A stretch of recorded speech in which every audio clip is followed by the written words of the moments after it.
Hello, welcome to AP Sources Simplified. We are currently reviewing topics for the AP exam, and if you're interested in the assignment, it is in the video information below. Today we are putting into historical context the first Red Scare, which occurred roughly from 1919 to the early 1920s. Below are three famous political cartoons related to our topic today. The first one on the left is a disheveled Uncle Sam looking over the world's melting pot. What you probably cannot see are the words that are written in the pot, which are red flag, Bolshevism, un-American ideals, anarchy, and IWW, which stands for the International Workers' Union.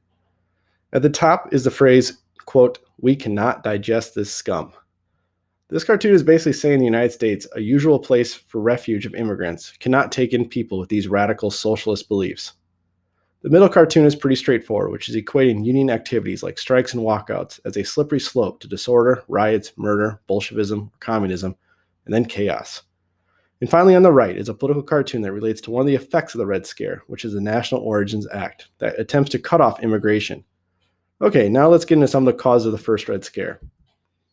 First, a little disclaimer, socialists and anarchists are being combined. I know there's a big difference between these two groups' ideology, but they tended to get lumped together in this era as political radicals. So even if it was an anarchist that assassinated the president, the general public did not differentiate between anarchist or socialist. Okay, so going back to the late 1800s, there was an incredible increase in union membership.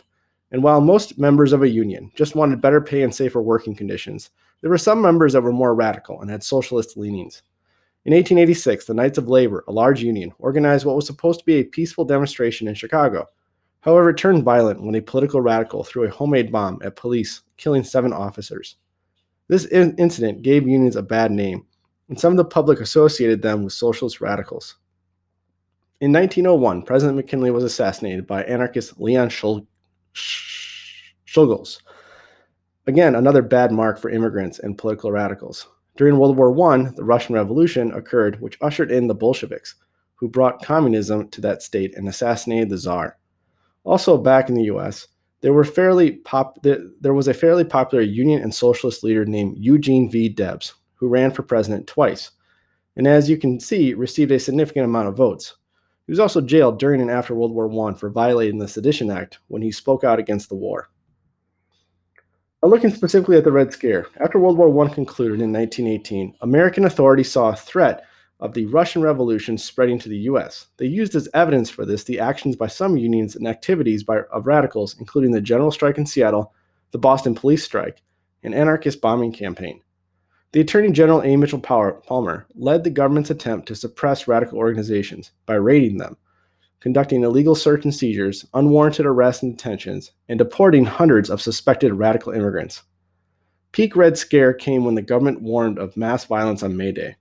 Nothing happened, though, and Palmer lost public support for the raids. However, there was lasting effects of the Red Scare hysteria. Finally, let's look at some of the effects. The first Red Scare definitely contributes to the xenophobic anti-immigrant attitudes of the 1920s.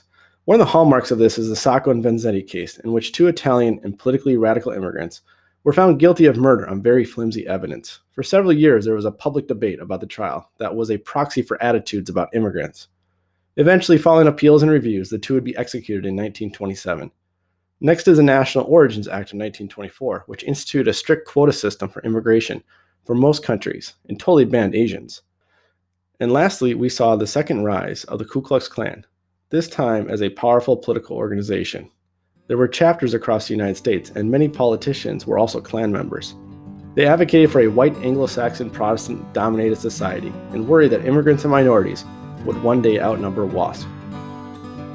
Okay, that does it for the first Red Scare. Like the video, subscribe to the channel for more AP review and primary source analysis.